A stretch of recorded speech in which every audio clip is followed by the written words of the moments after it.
Nama saya Azmi Pranama Nugraha dari Fakultas Psikologi Universitas Islam Bandung. Nah, untuk kita ketahui saat ini bahwa di Indonesia itu tidak kekurangan orang yang pintar, tapi kekurangan orang yang jujur. Nah, yang jadi pertanyaan untuk saat ini, kenapa seperti di Indonesia ini terkenal karena korupsinya, baik itu dari zaman penjajahan hingga saat ini. Nah, untuk kemarin juga seperti kita ketahui ada isu yang namanya Undang-Undang Perampasan Aset bagi Korupsi. Nah, yang jadi pertanyaan penting, kenapa isu Undang-Undang Perampasan Aset tersebut tidak disahkan hingga saat ini? Ya. Mungkin seperti itu. Terima Oke. kasih. Kenapa Undang-Undang Perampasan Aset tidak disahkan? Karena Pegawati tidak menghendaki.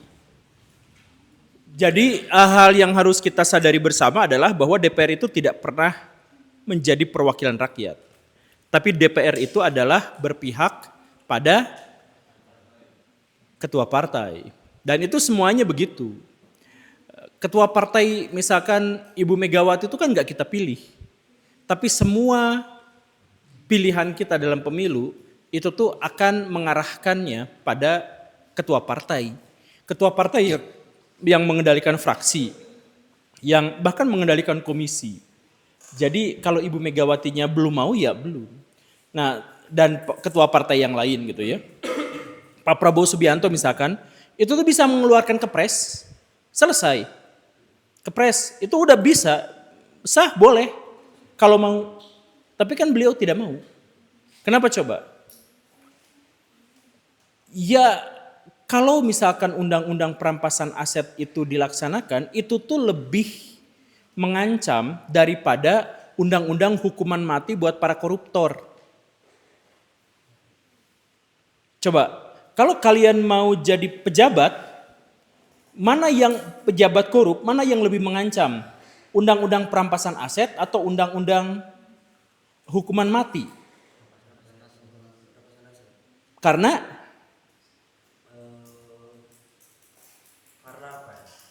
Rampasan aset mungkin nggak ada syarat kayak apa? nggak ada syarat buat keturunannya kali. Bukan soal itu. Tapi no smoking itu juga bagus. Gini nih, kalau hukuman mati buat para koruptor, artinya apa? Koruptor itu masih punya kesempatan untuk nyogok hakim, nyogok jaksa, bahkan bisa melimpahkan orang lain yang jadi tumbal kematian. Itu tuh bisa. Kan tinggal nyogok. Nah, tapi kalau undang-undang perampasan aset disahkan, mau nyogok pakai apa? Duitnya kan udah dirampas. Nah, setelah duitnya dirampas, dia nggak bisa nyogok. Akhirnya apa? Akhirnya ya dia pasti akan mendapatkan hukuman. Nah, karena ini lebih berbahaya daripada undang-undang hukuman mati, maka DPR tidak mau terburu-buru. Ini tuh Iron Man nomor 1 tuh tahun 2008. Undang-undang perampasan aset itu sudah diajukan tahun 2008 dan sampai sekarang tidak ditindaklanjuti. Karena apa? Karena ini berbahaya buat pejabat korup. Ya kayak tadi aja. Nah misalkan kejadian ya, ada sebuah hotel besar di Bandung, di dekat pintu masuk jalan tol tuh ada besar sekali. Nah ternyata selama 15 tahun dia tuh nyuri listrik PLN. Bayangin hotel gede, gedungnya tuh bertingkat-tingkat gitu. Dia nyuri.